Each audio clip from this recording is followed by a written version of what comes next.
This is death. This is definitely Friday. Have I got that right, Pat? I've carefully I counted Yes, you out my certainly have, Jude. fingers, and Yes. I think it is Friday. Uh, yeah. So, how's your form today? Have you been washed away? Have you? Yeah, Jude. It's No, I mean, I don't know. You'd wonder how there can be so much water up there because it's been continuously raining. As we were yeah, speaking before we came on air, yeah. Cork is what? Is it y'all got or y'all got 24 or what months rain in less than 24 hours? Oh, There's severe flooding and but dude, as you say, I think the evidence is overwhelming of climate change. Like we're yeah. sitting here today, and like yesterday I had on a jumper, and I couldn't figure out. This is how unaware I was.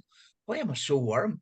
It was unbelievably seasonally mild yesterday. Yeah, yeah. They're going to have to, I think the government and councils and so on are going to have to start investing in money for things they never thought they'd have to invest in, like, Yeah, flood, whatever it is, the fence walls. Yeah, walls, defense walls, and yeah, that kind of thing.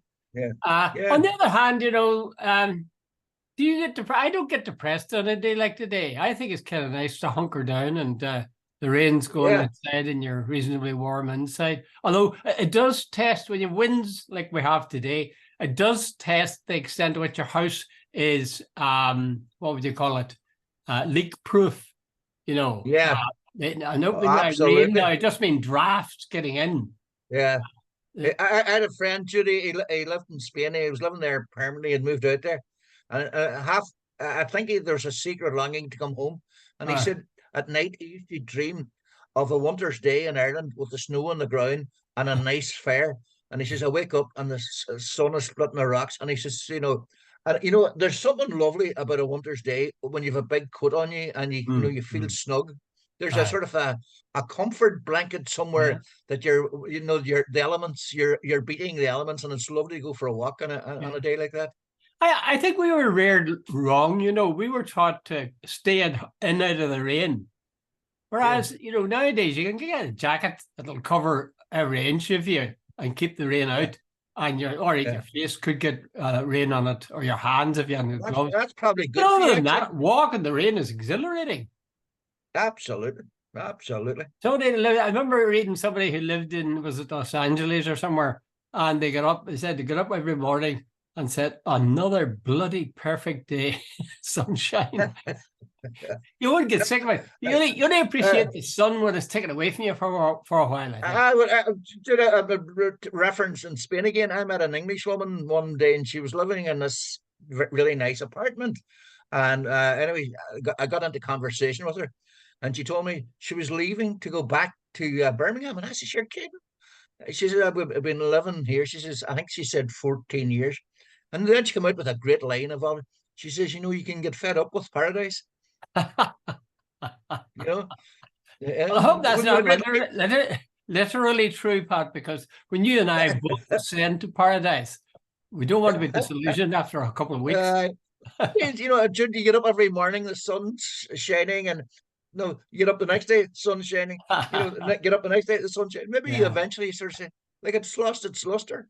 that's right. Shakespeare's a line for that, something about or was it Shakespeare? What is less often experienced is the more appreciated, or words to that effect. Uh, Anyway, enough of that chat. right. Uh, Go to a local story first of all. There's a global story crying out for attention, which we'll give it. But you have a local story from Buncrana, which involves Yeah. asylum seekers. You want to tell us about that, Pat? Jude, no, it's a sort of global story come local story because 66 asylum seekers landed in Buncrana late on, I think it was Wednesday night, and they were prevented from entering the building which had been allocated to them. Now, I take it there were the usual. We've got a couple of people who are, put it like this, not well intentioned. That's about as nicely, but Bigots. we'll leave them aside. There were plenty of other people who were described as the salt of the earth types who are saying, wait a minute, this is a small rural town. And it is a small rural town, Jude.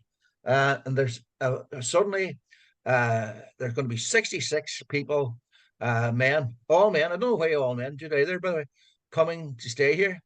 there's the health centres are in the town are already overrun, and apparently I don't know, I have no experience of it, but apparently they're not taking on any more people. Mhm. Accommodation as scarce as be damned down there. And Jack Murray, who's the local councillor, also made the point that these 66 people, men, were going to be housed in a building with 19 rooms. So 19 into 66, you're working out, there's at least going to be three people who probably don't know each other into each room. Now, Jude, Or I more. was talking, this is a fact. I was talking to a person, a man in there recently who should know about these things. He's in the financial game. And he told me there are people in Donegal, and he says they are at the lower end who are now making 100,000 a week from housing asylum people. It's £70 per person per night. That's what the government are paying. And he Wow. says there are literally people making millions over a year, and places like Dublin where they're, a lot of hotels did chucked out their tourists and their guests and are housing asylum seekers. So if you've got 50 or 70 rooms and you've two or three people a room and you're getting €70 per night per person, you can add that up yourself. Yeah, big money, all right. But anyway, Uh, to finish up, the real issue is that there were concerns. Maybe no, that there's a guy. I have to be careful how I put this, but there's a guy, an asylum seeker currently on a murder charge before the courts in regard to that wee teacher. And I think there's, by the way, whether he's innocent or guilty, the court will decide that. So I'm not making. But there's a background of all that. I think in a small town, 66 men arriving at the one time, and like, what are they going to do? Are they just going to walk up and down the one street all the time? I find myself torn about that, and I can see Yeah, how same here. if there was 66 men suddenly, right, and I was living in a small town, you really would sit back and begin to think, what are the possible dangers of all this? And as you say, presumably young men, who are Yeah. full of energy and testosterone and all the rest of it. That would worry me. And what would they have to do all day? And would anything Yeah. have been put in place for that? And if young men are hanging around, they tend to get up to mischief of one kind or another, or something Yeah. worse. On the other hand, I asked myself, why am I worried about 66 men being added to a town? Because in any town, there must be, say a town of population of 4,000, there must be about 2,000 men. And say, all right, some of those might be older men.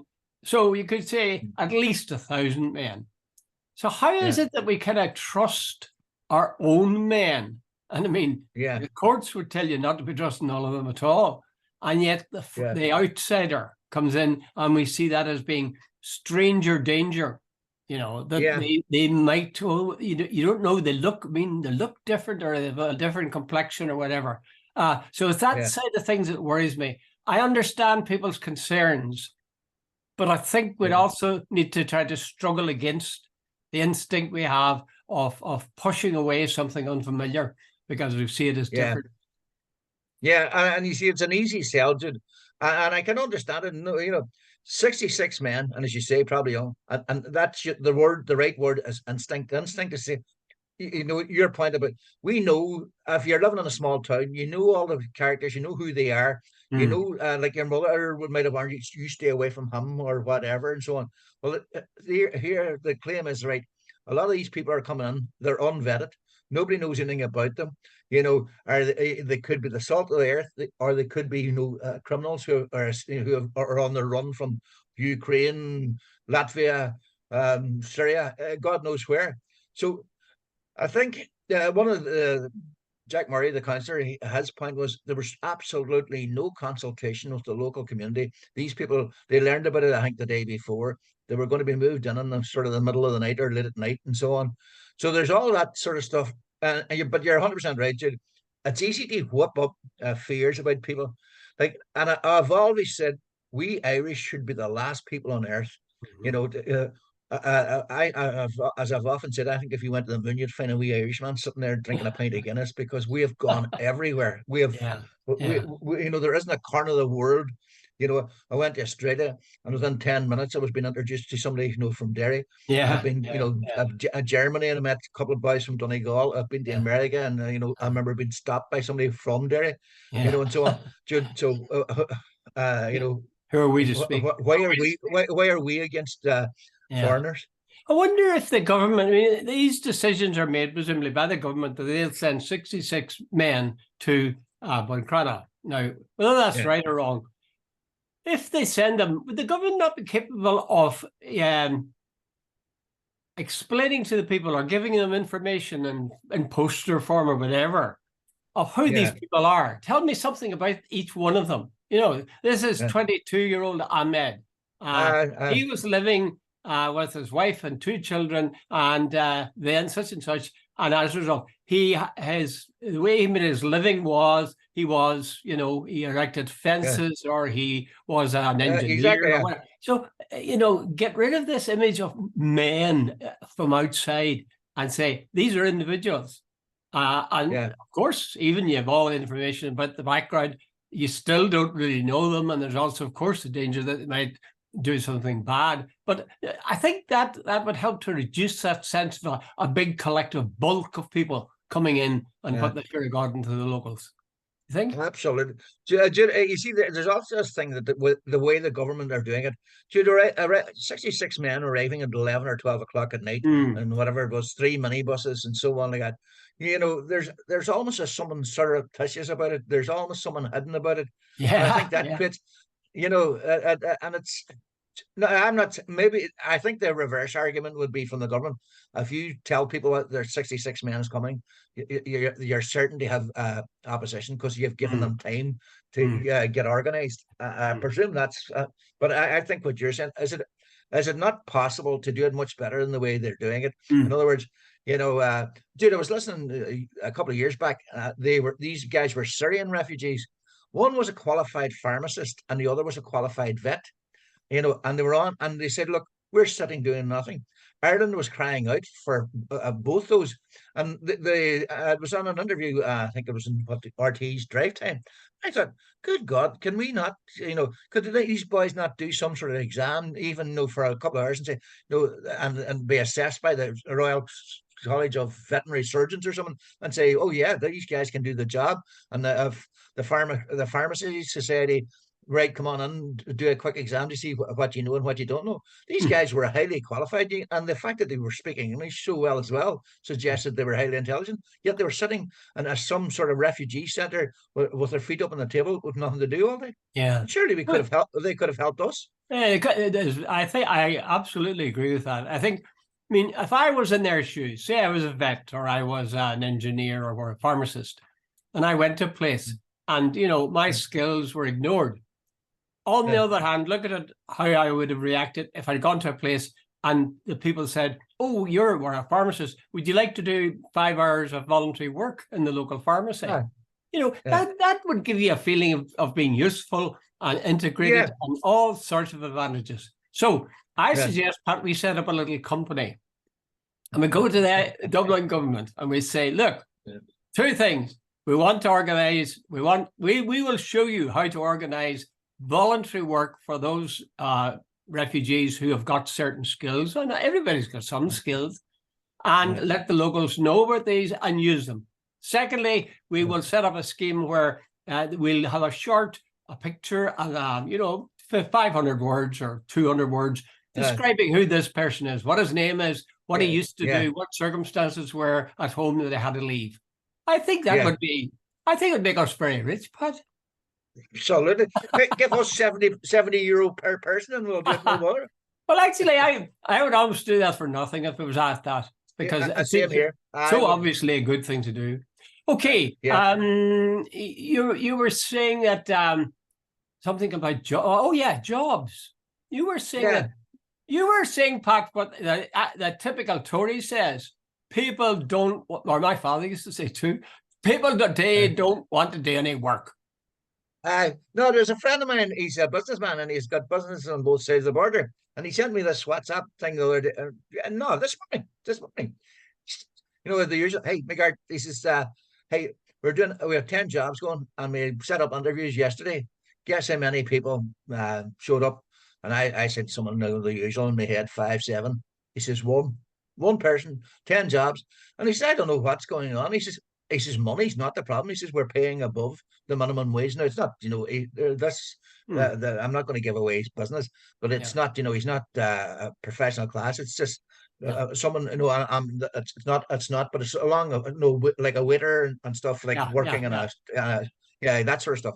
But he says we're paying well above the minimum wage, etc., etc. Now, and the jobs were for north and south, and I says to him, is this applicable to the south you're referring to, or is it applicable to the north? And he says, no, both.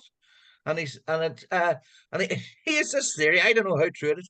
He says, Pat, since COVID, he says there seems to be an attitude, particularly that 19 to 24 or 18 to 24 group. We were getting 350 quid a week for sitting at home. We're stretching our backsides or being on our mobile phones or our laptops, whatever you want to say. And he says they've almost got out of the habit of it. He says that's my theory. And I don't know, Jude. I'm running it by you now. That Yeah, sounds like a familiar song to me, because I've read articles about England, exactly the same yeah, thing. That yeah, a lot of jobs are short of people. That employment is not a problem now because yeah, there are more jobs than there are people to fill them. And they put it yeah, down to what you say. They mentioned COVID, and they say things like those months and even years where people were sort of locked down gave yeah, people, whether they liked it or not, a chance to think about their lives and the work yeah, that they did and ask themselves essentially, is there nothing more to life than that? So yeah, there is a reluctance in a lot of people, depending on the job, I suppose, to go back to the same old, same old. yeah. It's a difficult one. Are the benefits in the south and the north so generous that the cliche would emerge that it pays them to stay at home? Well, the ones in the south certainly are. I think that what is Do it? you think they're What too is it? generous, Pat? Do you think No, benefits are no, too? no, no, no, not too generous, but they're enough to survive. And I suppose Well, maybe, and that's reasonable survive enough. reasonably well.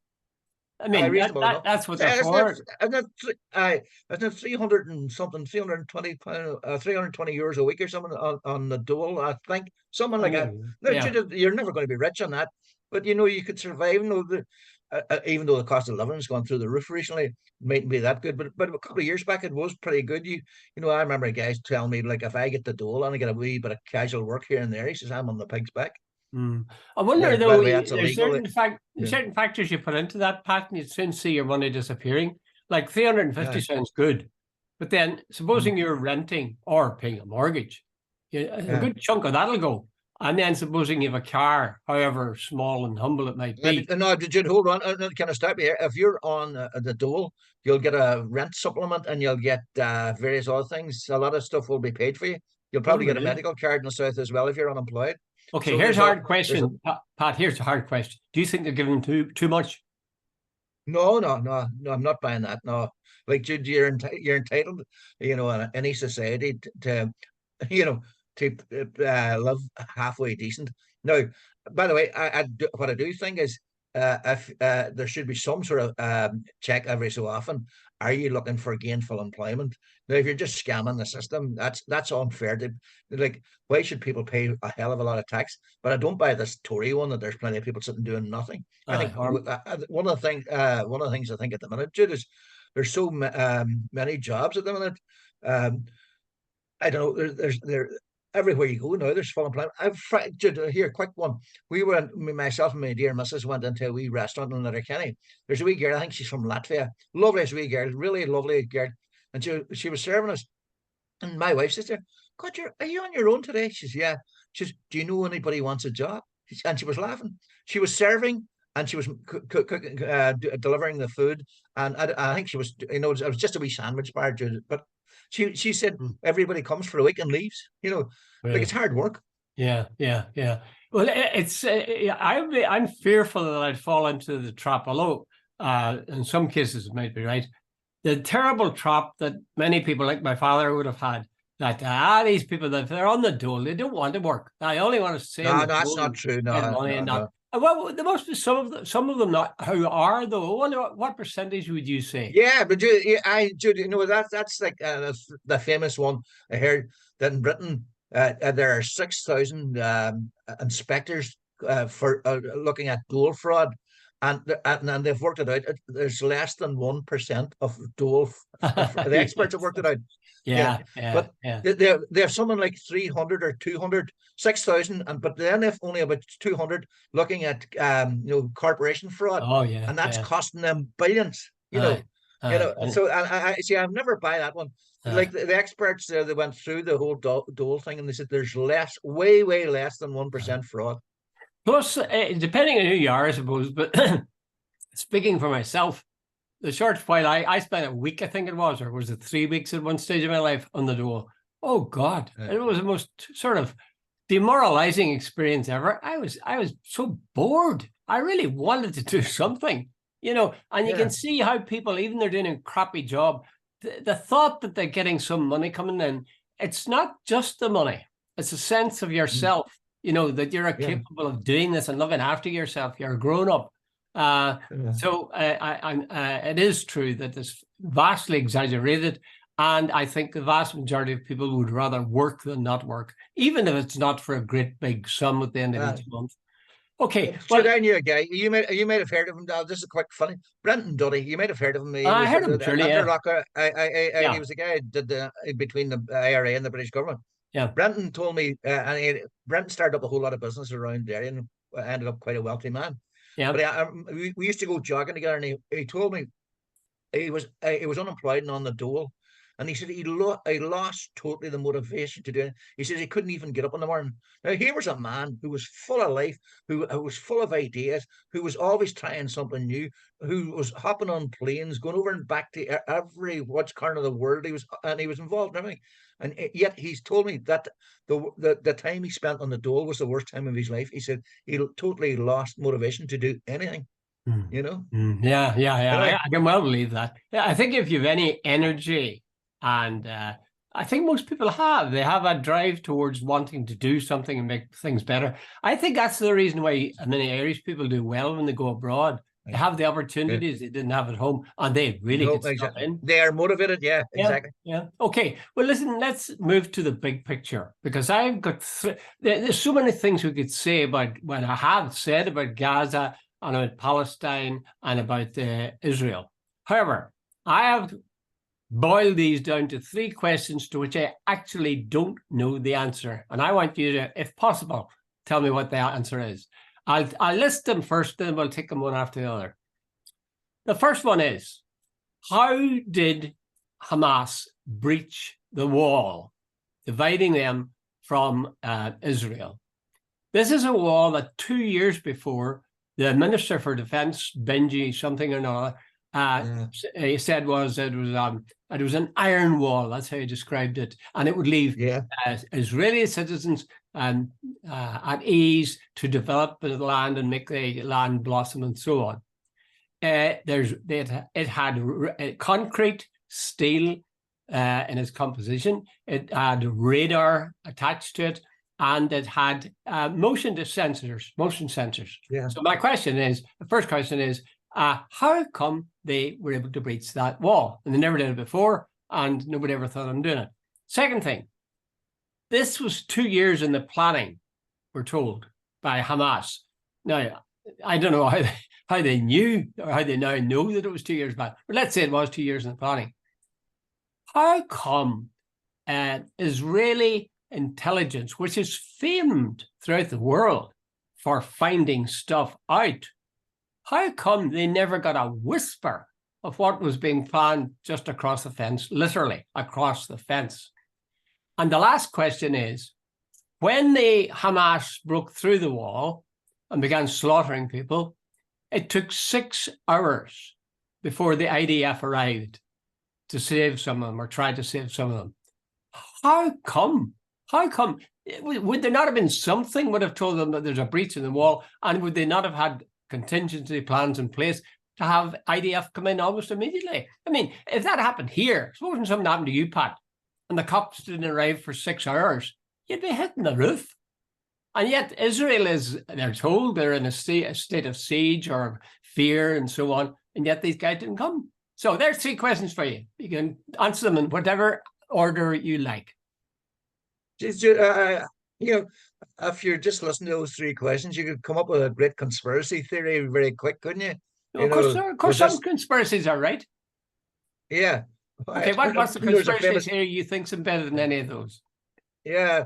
What is it? He said, just because I'm paranoid doesn't mean they aren't after me. You know, Yeah. no, right. The first thing is, Jude, I can't answer. Like, Jude, the only thing is, the last one, is it true it took 6 hours? I find that very, very hard to believe that it took them 6 hours to get there, the But ADF. the people were saying themselves they were giving out stink. Yeah. Where was the army? Uh, Where were they? Why weren't they here to fight? yeah, I know, but I find that nearly impossible to believe. But okay, Okay. but right, Okay. Well, right. maybe The one that's about the wrong then. wall, Yeah. uh, Okay. uh, Let's assume you know, that's inaccurate. that because Jesus, and a heavily armed state, it took them six Yeah. hours. But anyway, Yeah. right, the wall thing. The only theory I have, apparently, they had, and this is purely bullshit on social media. They had been monitoring the wall for a long time, and they had, I presume, and I mean only presume, or I assume, they had found some particular section of the wall that they thought was a weak spot. You know, that you're only as strong as your weakest link, and that they whatever. They put explosives, as far as I know, underneath it, and so on. And then they blew up, and then they had a massive big JCB, with a big bucket, and pushed it through. And all they needed was one section of the wall, and they were going through on four by quad bikes, and they were Hmm. also, by the way, Jude, they were going on gliders, Ah. so they were through in a very quick time. Hmm. Now that's the only explanation, and Jude, that is, and I'm stressing that as bullshit, because that's all I've seen on social media. I don't know whether that's true or not. So, well, Wouldn't the that's, Israelis have known, been aware of that? Would they not have some control room where they'd see there's a breach there, there's yeah, something that's. going But then you see, I read a wee bit as well, and I was listening to stuff on the broadcast media, and they were saying that the Israelis were so cocky and confident that this wall was going, that they'd got lazy, they'd got careless. They thought there's no way that they thought they had Hamas subdued so badly after the last Operation Cast Letter, whatever the hell it was called, that and so on, and the other things, you want about the intelligence. They're apparently this. They are claiming that the Egyptians warned them that there's something going down, and so on. But here again, apparently Hamas has learned that the Israelis have had so many listening devices, and so on, so on, so on, that they decided what they're doing now apparently is going back to old ways of communication. In other words, uh, the only I don't call you up on the phone. I don't talk to you on this.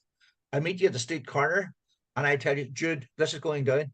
on. And you don't tell everybody in the organization. It's like a cell Hmm. system, like the IRA developed, Hmm. and you only tell the person on a need to know basis. Hmm. And apparently, this is the first time they said this, because the normal intel is, the Israelis, they sit listening, and the Americans have got it as well too, listening Yeah. devices, and on previous occasions they were able to thwart any attack. Apparently this time they hadn't a clue. But you see, I think the Israelis got careless, they got arrogant, they thought, oh, we've got them, and this they totally miscalculated. And I think it was arrogance and laziness and carelessness more than anything else. I bet you it won't happen for a long time again. Oh, I say not. I still find, it seems to be I wrote a blog and I suggested something that's sort of awful. Maybe I shouldn't have even suggested it.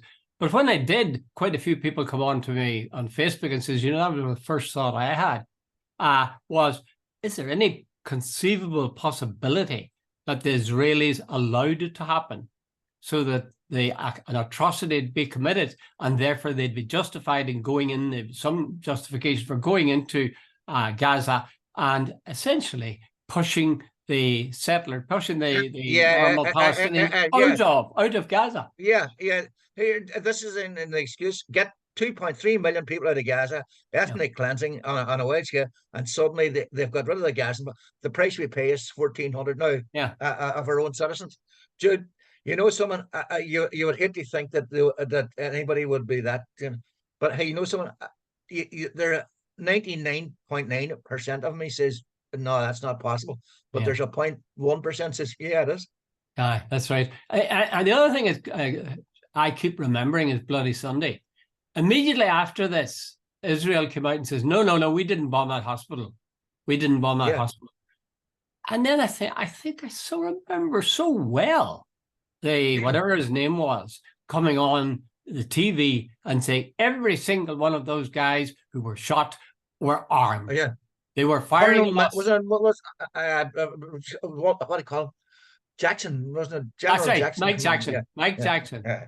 I kept thinking about that, and all sorts of sources were telling us that. I was in Canada at the time, and I remember a guy saying he was from Belfast, and his cousin was in the, I don't know what, and he says, I can tell you now, and he's written this in his column, I can tell you personally, every single one of those people was attacking the security forces. And that was lies. They then had a widgery inquiry into the thing, and they lied. They lied and lied and lied. So I cannot but help thinking about that whenever I look at this. And there's something fishy at the heart of it all. There really is. Right. Let me. Remember, there was a flotilla, a peace flotilla, and the IDF, the Israeli Defense Forces, elite troops went on the boat. They shot dead, and I think 10 people. 9 of them were Turks. They shot dead. Afterwards, they denied. They said they were attacked, and etc. etc. There was these guys had cameras on their hood, on their helmets, and so on. Yes. The Israelis released 10 minutes of it to which was pro them. I think it was Amnesty asked for the 3 hours of the filming of the events leading up to the shootings. They wouldn't provide it. There was a girl, she worked for Al Jazeera. I can't remember her name. Shireen, something like that. Yeah. She was shot standing when she was covering events quite recently. She was shot, and the Israelis turned around and said, "Oh, she was shot, and it was more than likely Palestinians shot her." A year later, they admitted that they had shot her, that it was likely they had shot her. But no, but there was denials right, left, and centre. And there's someone else there quite recently too that denied totally they were involved in, and then admitted some time later. They have a habit, of saying saying things and then sort of admitting them when the whole hue and cry dies down. Oh yeah, it was us, but it gets them over the hump. They came out on what was it, Wednesday or Tuesday night saying, "Oh, this definitely." They're not on the ground. They don't know. They're saying all this sort of stuff, the trajectory and all that. But there was a guy on Channel 4 the other night saying there's no definitive way they can prove this. And of course I should say there was a Hamas guy, or not a Palestinian and I heard him on RT on Wednesday morning. He said, "We are more than willing to support an international independent investigation because we know who did it." And he says, "But the Israelis are not." And he's right, because I saw, did I see or did I hear an interview with a colonel from the ID? It was on Talkback, I think, from the IDF. And Crawley asked him, obviously there's conflicting reports about this, who's responsible. Would you be in favor of an international independent body, going in and finding out the truth? And he said, "Well, no, I'm not sure about that. Our experience would tell us that these people would be bad." I mean, to me, it was obvious he was trying to hide something there. As if we should take this. And then he said, the guy, Christian Guri, I think the Channel 4 guy. Yeah. He had on the Israeli ambassador, the other woman who was seriously aggressive by her, and she says, "Well, the Americans back up," and he says, "With great respect, America's your ally. They're hardly independent," and she bristled at that as well. Yeah. Well, you see, the Americans do that kind of thing themselves. They say we'll have a government inquiry, into this. Okay, so let's. We've only a few minutes left, Pat, but I can't get away from this Palestinian thing. There was a striking image, I thought, on the TV there the other day, and that was a crowd of people, mainly led by young people before profit. Incidentally, people before profit politicians, whether at council level or at the Dáil level or at the level of the assembly, and there's very few of them. Boy, can they talk? Can they talk? Are they impressive when they talk?